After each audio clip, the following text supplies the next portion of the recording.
Muito bom dia, agronegócio. Sexta-feira, dia 30 de julho de 2021, agora 8 horas 42 minutos pelo horário oficial de Brasília. Estamos dando início aqui à nossa abertura de mercado, trazendo informações para você começar bem o seu dia, né? Bem informado e que, claro, possa tomar, portanto, boas decisões com tudo aquilo que a gente vai te apresentar por aqui, tá certo?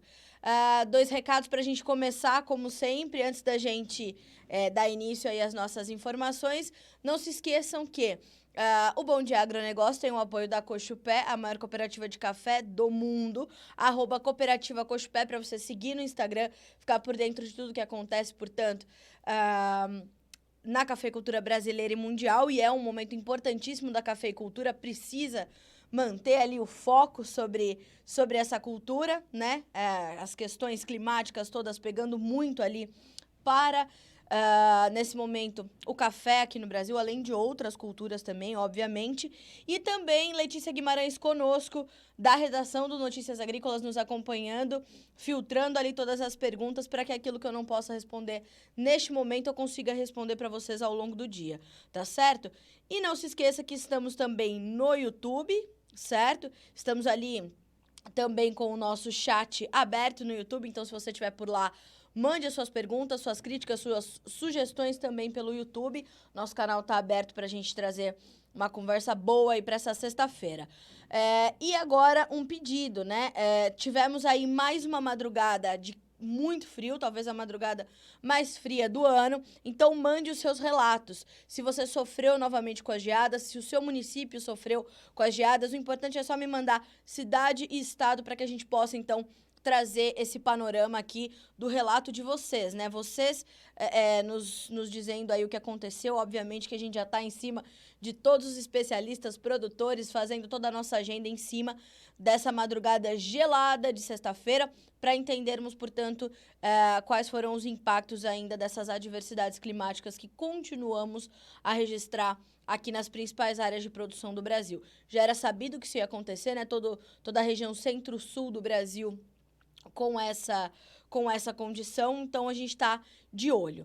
Essa sexta-feira é um dia de baixa para todas as commodities, tá? É um dia de baixas generalizadas. Soja, milho e trigo recuam na Bolsa de Chicago, enquanto café, açúcar, algodão e petróleo e ouro recuam também na Bolsa de Nova York. Quem lidera essas perdas nessa sexta-feira, entre as commodities agrícolas, é o café, que nesse momento cai mais de 5% para o Arábica negociado lá na Bolsa de Nova York, ainda dando continuidade àquele movimento de correção, né, aquele movimento de reajuste depois das explosivas altas da semana passada e do começo desta semana. Mas, lembrem-se, os prejuízos ainda estão sendo contabilizados. Nessa madrugada tivemos mais áreas de café atingida pelas geadas, nós já temos a confirmação disso. Agora a Virgínia está ali muito em cima de onde essas geadas aconteceram, como elas aconteceram, com qual intensidade e o que prejudicou, né? Qual foi a extensão desse prejuízo, pelo menos preliminarmente falando, porque a gente sabe que os prejuízos ainda serão contabilizados. E para agora sim a gente dá continuidade, porque eu esqueci aqui de fazer um convite. 9h30, hoje, ao vivo, estaremos com o Dr. Albenir Cherubini e Dr. Francisco Torma para falar sobre essas perdas causadas pelas geadas. O que o produtor tem que fazer a partir de agora? Então, às 9h30, o Dr. Francisco e o Dr. Albenir, que fizeram um guia jurídico para os produtores se precaverem desses momentos pós-perdas pelas geadas, vão trazer uma explicação completa do que você precisa saber agora nesse momento, depois da perda contabilizada, né? O que fazer, juridicamente falando. Então, eles vão trazer essas informações todas para vocês, tá certo? Vamos lá, nos nossos comentários, né? Ó, bom dia, Goiânia, frio e seco, as pastagens sofrendo, pecuaristas preocupados. A gente fala bastante, né, sobre a cana-de-açúcar, o café, a laranja, as hortaliças, as frutas, mas a gente não pode se esquecer também das das pastagens, né? E isso mexe diretamente com o mercado do boi gordo. Então, atenção também, ó, em Goiânia, as pastagens sofrendo, estamos de olho. Bom dia, em Ibaiti, Paraná e Norte Pioneiro, geou novamente, quarta geada na nossa região. Estamos aqui, né, recuperando essas informações. O Paulo Cesário Júnior, obrigada, viu, Paulo? Bom dia. O Murilo Lima, de Batatais, São Paulo. Geada de moderada a severa. Muito obrigada, Murilo. Continuem relatando, por favor, senhoras e senhores, aquilo que aconteceu na região de vocês, porque é extremamente importante para nós que o relato venha de vocês que estão aí em loco, né, sofrendo com esses problemas agora. Geada severa no estado de São Paulo, nos informa o Adriano. Bom dia de Dom Viçoso, Minas Gerais, o Betinho, bom dia. Pastagens não existem mais na minha região. Bom dia, Marumbi, Paraná, a geada pegou novamente. A gente está acompanhando, viu, senhores? Continuem mandando aqui os seus relatos. Como eu falei, a Letícia Guimarães está lá na redação também colhendo todas essas informações. E a Virgínia já trabalhando no levantamento de tudo isso, como ficou essa questão toda aí e como isso deve continuar nesses próximos dias, né? Vamos saber qual a evolução dessa massa de ar frio que está percorrendo o Brasil e causando essas geadas generalizadas no centro-sul do país, principalmente, tá certo?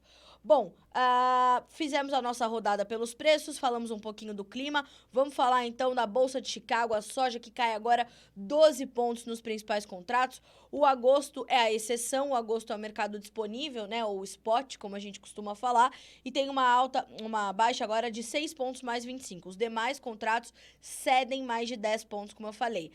O agosto vale 14,28, o novembro, que é referência para a safra americana, 13 dólares e 65. O março de 2022, que começa a ser referência para nossa safra, 13 dólares e 61 cents por bushel. Bom, vamos olhar milho também e trigo para a gente comentar de uma vez só, né? O milho perde aí de 4 a 5 pontos e meio nos principais contratos, com o dezembro valendo 5 dólares e 51 cents por bushel, que é referência para a safra americana também. E no trigo, as perdas variam ali de 6,5 a 7 pontos e meio. O dezembro, 7 dólares e 6 cents por bushel. Março de 2022, 7 dólares e 13. Senhoras e senhores, é a volatilidade do mercado climático, né? Ontem, o mercado da soja recuperou parte das baixas da sessão anterior, fechou em campo positivo, refletindo mapas que sinalizam para os próximos 6 a 10 dias chuvas abaixo da média em todas as regiões produtoras de grãos lá dos Estados Unidos e temperaturas acima da média em boa parte dessa área. Mas o que a gente tem nos mapas mais próximos, né, nos mapas mais curtos, como esse que está em destaque no Notícias Agrícolas hoje, mostrando as condições para, deixa eu confirmar aqui a data, 30 de julho, que é hoje, a 6 de agosto, esses mapas nos mostram ali uma espécie de corredor de umidade, né? É isso que os especialistas vêm explicando. Esse corredor de umidade, ele tá bem ali entre os estados de Iowa, Illinois, ali temos Wisconsin também, deixa eu confirmar aqui. Mas o Illinois, Iowa, que são os dois principais estados produtores, eles estão recebendo chuvas boas. Principalmente Iowa, essas chuvas chegam em bom momento porque elas vinham muito escassas lá em Iowa, né? Que está mais a oeste dos Estados Unidos. E era realmente uma preocupação muito forte. E essas chuvas começam a chegar, portanto, a Iowa, a Illinois, e acabam trazendo, portanto, certa pressão para os preços. Isso quer dizer que a gente vai ver as cotações recuando para sempre? Não. Quer dizer que a gente vai ver as cotações voltando a subir drasticamente aí nas próximas semanas? Também não. A gente vai precisar entender como serão as chuvas do final de semana, né? Se elas vão se confirmar e se elas vão, de fato, trazer alguma mudança muito, muito profunda ali para o cenário norte-americano, ou se elas podem vir ainda mal distribuídas, como está já acontecendo há algumas semanas, se as temperaturas seguirão elevadas ou serão um pouco mais amenas, mas de qualquer forma, o estado do Missouri também, que pega chuvas fortes, tá? Até abrir aqui o mapa dos Estados Unidos para confirmar. Então, neste mapa, que vocês vão ver depois em destaque no Notícias Agrícolas, bons volumes sendo esperados ali, principalmente para Missouri, Iowa, parte de Illinois, principalmente a parte sudoeste de Illinois, bem como o nordeste de Nebraska, tá? E boas chuvas também, ou algumas chuvas, melhor assim, a gente colocar algumas chuvas para a Dakota do Sul. A Dakota do Norte, Minnesota, partes de Indiana, Ohio, ainda sem chuvas. Então, elas estão bem manchadas, essas precipitações, e isso mantém, portanto, o mercado bastante volátil, tá? Ontem, então, hoje, devolvendo as altas que foram registradas na sessão anterior. Não deixem também de acompanhar os mapas mais alongados. Ontem, quando nós conversamos com o seu Ginaldo Souza, diretor do Grupo Laboro, ele nos trouxe uma perspectiva bastante interessante. Então, quero até trazer aqui a declaração dele, ipsis literis, né? Exatamente o que ele falou. Abre aspas. As previsões climáticas continuam sendo preocupantes e devem continuar nessa tendência até meados de agosto. Não deixem de ter isso na mente. Agosto, mês mais importante para a cultura da soja nos Estados Unidos. Qualquer chance de chuva pode fornecer um alívio momentâneo, mas para reverter o quadro é necessário uma mudança significativa nos padrões climáticos, ainda mais considerando o avanço de estágios importantes nas lavouras. Então, mesmo que essas chuvas se confirmem aí nesses próximos dias, nós temos as previsões mais alongadas mostrando a preocupação ali até meados de agosto, como explica o seu Ginaldo, e elas precisam se confirmar, mas sem força para mudar o atual cenário que já promove uma perda de potencial produtivo. Quanto, Carla Mendes? Ainda é difícil dizer, né? A gente tem estimativas das mais variadas, mas em 12 de agosto, que é a data do novo relatório mensal de oferta e demanda do USDA, a gente vai ter ali uma condição mais clara da safra americana, um avanço um pouco melhor também ali da safra americana, para que a gente possa, então, saber para onde vão essas produtividades e, consequentemente, para onde vão os preços da soja, do milho, do trigo. O trigo já é uma situação mais clara, tá muito ruim a safra americana, então fica mais evidente o que está acontecendo. Para soja e milho, as definições estão se dando neste momento. Tá certo? Vamos falar um pouquinho dos nossos mercados mercados nacionais de soja e milho, né? Na soja, nós temos aí... Ontem nós tivemos baixas de pouco mais de 1% nos nossos indicativos, mas ainda assim indicativos elevados, né? É o que eu sempre tenho falado. A gente tem alguns recuos, mas como os preços já estão muito altos, a gente vê recuos para patamares ainda elevados. Então, por mais que as cotações no mercado interno, elas apresentem uma baixa ali de pouco mais de 1%, até 2% em alguns casos, pressão que ontem veio principalmente do dólar, né? A gente tem ainda uma condição de preços firmes, né, sustentados, sólidos. Por quê? Porque temos uma oferta limitada, temos uma demanda que nesse momento vai competir ali exportação e demanda doméstica, então isso ainda traz suporte para as cotações da soja aqui no Brasil. Para a safra nova, a situação não é diferente. Base Porto, os preços estão ainda ali na casa de 160 mais, e isso também trazendo margens importantes de renda para o produtor brasileiro, e a gente não pode desviar disso, tá? A nossa comercialização da safra 21-22 está um pouquinho atrasada em relação à média dos últimos anos. É um grande questionamento aí na cabeça dos analistas e consultores de mercado, né? Porque se os preços estão mais altos do que eram registrados há um ano, né? O start da safra 2021 chegou a começar, né? O start foi dado com preços mais baixos do que esses que estão sendo observados agora. E ainda assim o produtor um pouco mais reticente em vender, né? Na expectativa de que pode comercializar nos atuais patamares de preços, que são muito altos, mas o preço pode vir a subir, e aí como é que fica, né? Então o produtor com esse sentimento um pouco mais cauteloso, então atenção, porque é importante a gente monitorar esse avanço da nossa comercialização 21-22 aqui no Brasil, tá bem?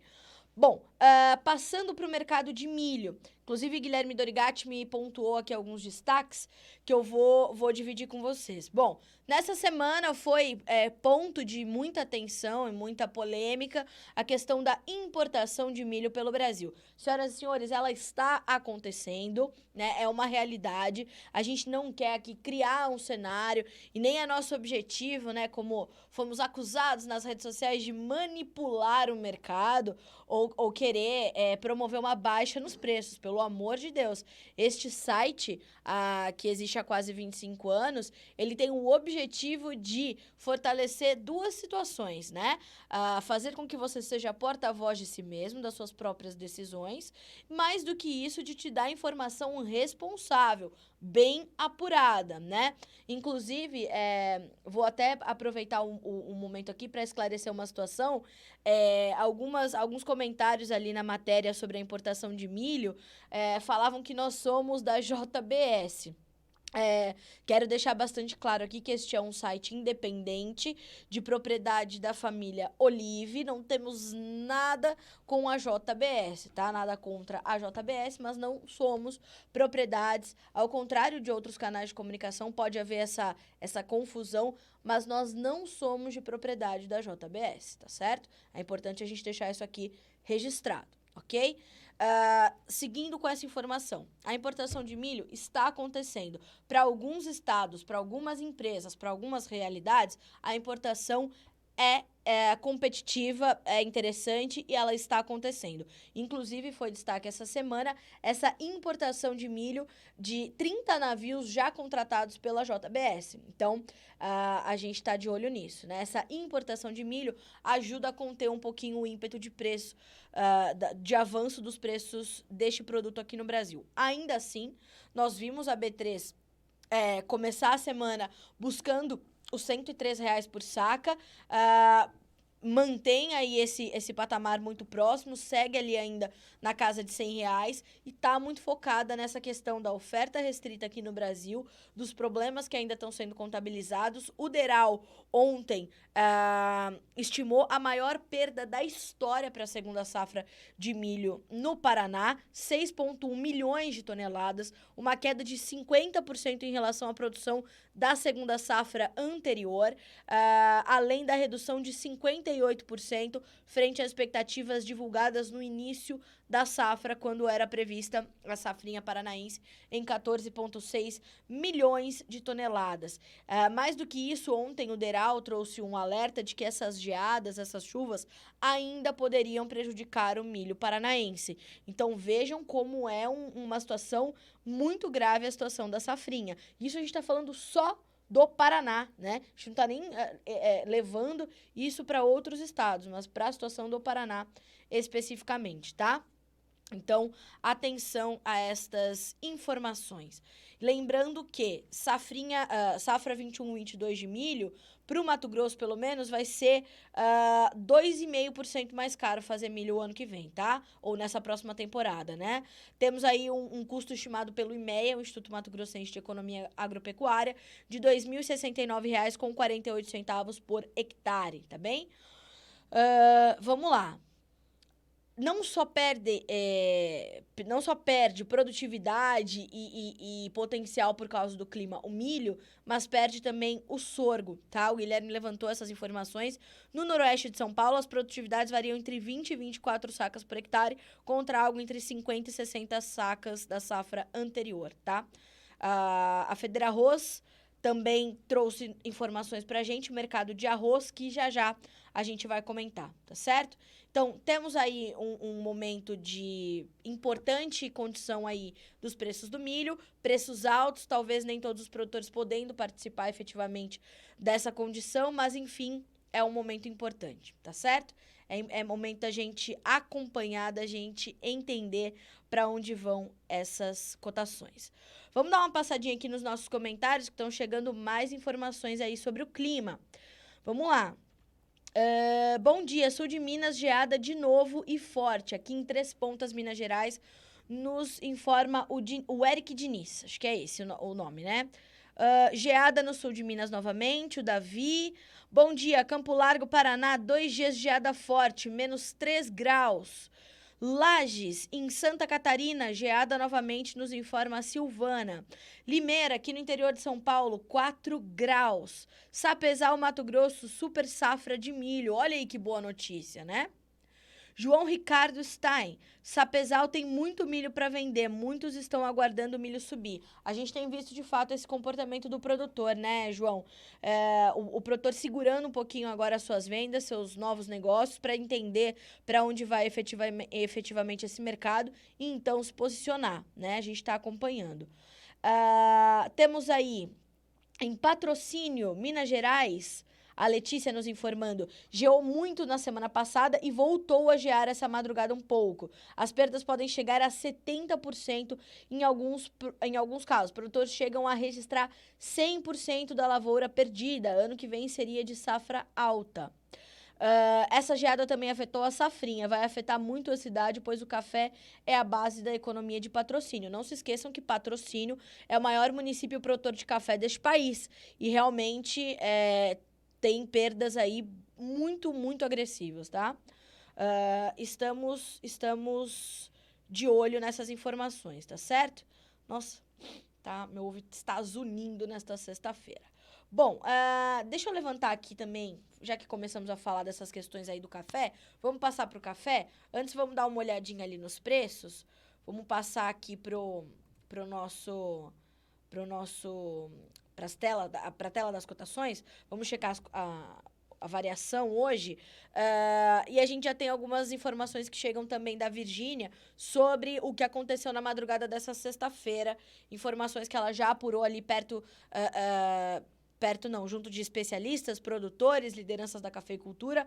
Olha só, no Brasil o dia amanheceu gelado e produtores relatam novos episódios de geada no Parque Cafeeiro. De acordo com as primeiras informações, o frio, conforme indicavam as previsões, subiu para áreas que antes não tinham sido afetadas na geada de 20 de julho. A Virgínia vem dando essa informação aqui há dias, fazendo esse alerta, dando essa previsão, isso se confirmou. Especialistas afirmam ainda que os relatos começam a chegar e para entender a gravidade do evento é preciso aguardar o decorrer do dia, de fato, né? Essas são as informações preliminares, estamos aí tentando entender o que aconteceu, né? Mas que foi grave, tá? A gente tá acompanhando, tá de olho. Agora sim, vamos dar uma olhadinha aqui nas cotações. Mercado de café recuando, apesar disso tudo, né? Mercado já subiu forte, então esse recuo não é surpresa para os analistas e consultores de mercado. Já era sabido que isso poderia acontecer, tá? Cotações da hora, Bolsa de Nova York. Setembro, $1,86 mais 80 por libra. Dezembro, $1,89. Março, $1,91. Maio, $1,92. Perdas que agora se aproximam de 5% para a Bolsa de Nova York, café arábica, tá certo? Então, estamos aí de olho, estamos acompanhando. Não se esqueça, você que está nos assistindo pelo YouTube, fique à vontade também para mandar os seus relatos, para mandar de onde está falando, mande sua cidade, seu estado, e a gente vai te trazendo todas as informações por aqui, tá certo? Vamos lá. Eu queria também trazer algumas informações sobre o mercado sucroenergético, que também teve uma semana interessante e áreas de cana-de-açúcar também foram afetadas pelas geadas desta madrugada, tá? Então, atenção, essas informações foram compiladas por Jonathan Simeão, nosso especialista aqui em setor sucroenergético, tá? Na quinta-feira, ontem, o mercado do açúcar caiu já com esses ajustes técnicos, assim como se deu e vem se dando para o café. A continuidade desse movimento se dá nessa sexta-feira. Os preços do açúcar também continuam recuando. O mercado também olha sinais enfraquecidos da demanda, segundo pôde apurar o Jonatas. O Brasil registrou um leve recuo na programação de embarque nos portos, por exemplo, e essa sinalização de demanda um pouquinho mais tímida, ela ajuda a pressionar as cotações. A União das Indústrias de Cana-de-Açúcar, nesta semana também trouxe as suas estimativas atualizadas e mostra que a quantidade de cana-de-açúcar processada pelas unidades do Centro-Sul alcançou 45,65 milhões de toneladas somente na primeira metade de julho, com retração de 2,4% em relação ao valor apurado na mesma quinzena da safra 2021. Então, nosso processamento um pouquinho mais lento. A produção do açúcar retraiu 2,9% na última quinzena no comparativo anual e ficou em 2,94 milhões de toneladas.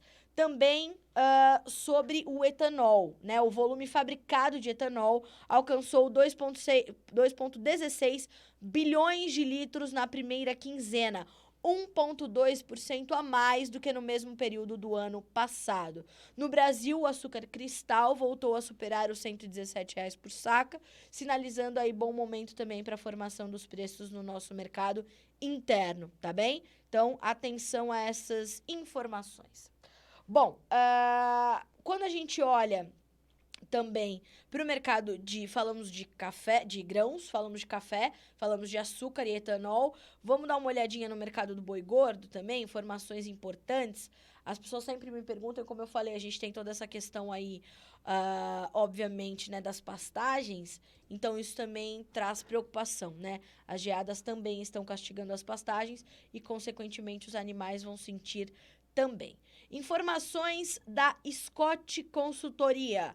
Boi gordo, alta nos preços em Mato Grosso, Tocantins e estabilidade em Rondônia. Olha só o que nos informa a Scott nesta sexta-feira, dia 30. No sudeste de Rondônia, as cotações do boi gordo ficaram estáveis na última quinta, no comparativo feito dia a dia. Mas o mercado está firme e isso vale para todos os estados. Segundo o levantamento da Scott, no acumulado de julho, a arroba do boi gordo subiu 0,3% no estado e é agora negociada em média a R$ 303 por arroba, com preços bruto e a prazo, certo?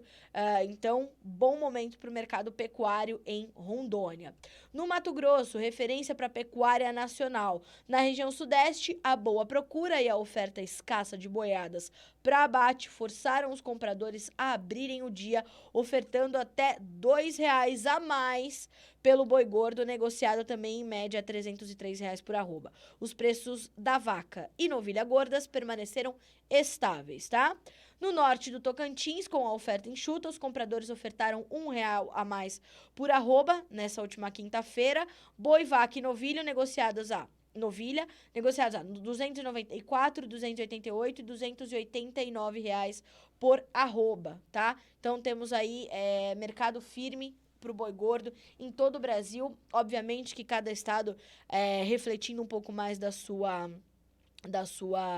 realidade, mas de qualquer forma é um mercado aí bastante interessante. Em entrevista ao Notícias Agrícolas, o Douglas Coelho, analista de mercado da Radar, falou o seguinte: as escalas de abate alcançaram os maiores níveis dos últimos 12 meses e os preços recuaram um pouquinho em São Paulo. A maior parte dos negócios no estado paulista ocorre na casa dos R$ 315 por arroba, contra 320 das semanas anteriores.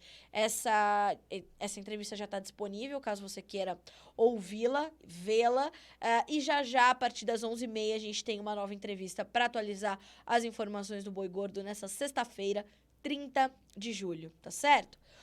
Bom, senhoras e senhores, vamos ver o que já é notícia neste site, né? Quais são os nossos destaques dessa sexta-feira e aquilo que já chega no nosso clipping aqui para que você fique bem informado.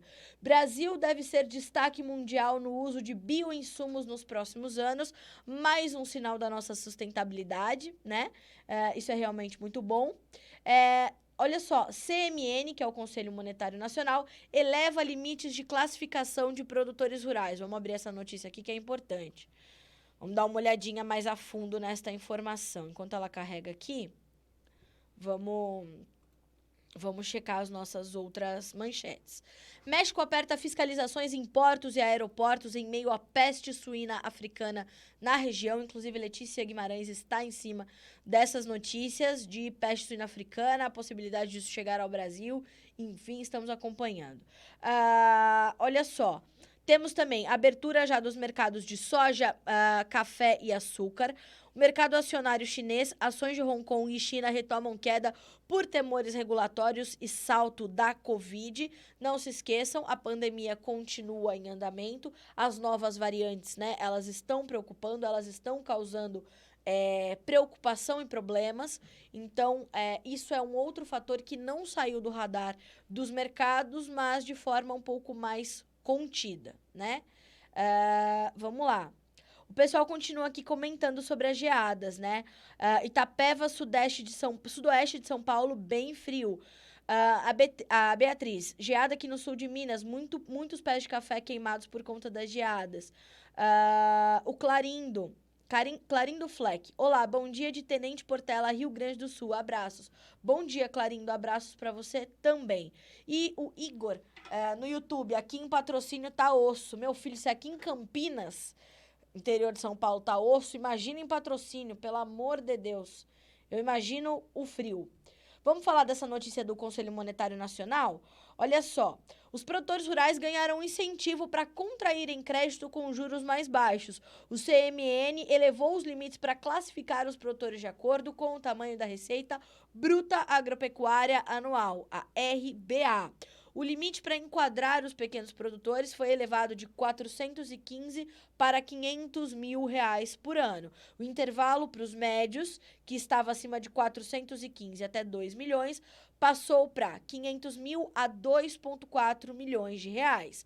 Passarão a ser considerados grandes produtores quem tem RBA, ou seja, a Receita Bruta Agropecuária Anual, acima de 2,4 milhões de reais. Quanto menor o produtor, mais baixas as taxas obtidas nos financiamentos. Com mais gente sendo classificada de pequeno produtor, a correção da tabela ajuda a reduzir os juros médios do crédito rural. Essa notícia já está disponível aqui para você, eu vou deixar ela aqui, o título para vocês, e aí vocês conseguem checá-la com mais detalhes, depois mais calma, e saber em que classificação você se encaixa, tá certo? Vou colocar aqui, ó, menu, notícias, agronegócio, e o título aqui dessa notícia que é bastante importante, nesta sexta-feira, tá certo? Bom, vamos dar uma olhadinha na nossa agenda, né? Vamos dar uma olhadinha no que também a gente tem de compromissos aí com o agronegócio e o mercado financeiro. Sexta-feira costuma ser uma agenda mais vazia para o agro, né? E nessa sexta-feira o que está previsto é o Anuário de Vegetais e Legumes do USDA e as posições líquidas dos especuladores no relatório da CFTC, ou seja, como é que estão os fundos comprados, vendidos nas commodities agrícolas, nas commodities de uma forma geral. Então, vale a pena acompanhar esse relatório, tá? Mercado financeiro, pesquisa nacional por amostra de domicílios contínua mensal, já tudo isso disponível para você no Notícias Agrícolas. O Ministério da Economia vai trazer o balanço orçamentário, aí, senhores, aí segurem as perucas, apertem os cintos, porque essa questão ainda do orçamento está causando muita polêmica lá em Brasília, tá? A Fundação Getúlio Vargas, a FGV, vai trazer o indicador de incerteza da economia Brasil. Aí passamos para o mercado financeiro norte-americano. Índice de preços das despesas de consumo pessoal, a contagem de plataformas de petróleo e gás nos Estados Unidos e discurso de um membro do Comitê Monetário lá dos Estados Unidos, o Leo Brainerd. Ele vai falar um pouquinho sobre a política monetária, enfim, mas isso é só no finalzinho da noite, ali por volta de 9 horas e 30 minutos, tá? Desta 21h30, né? Melhor dizendo. Bom, senhoras e senhores, vou agora trocar de estúdio, vou lá para o estúdio dos nossos boletins para fazer essa entrevista, então, com o Dr. Albenir Cherubini, com o Dr. Francisco Torma, para orientá-los sobre como agir depois dessas perdas causadas pelas geadas. Eu vou deixar o perfil aqui, @jornalista-da-soja.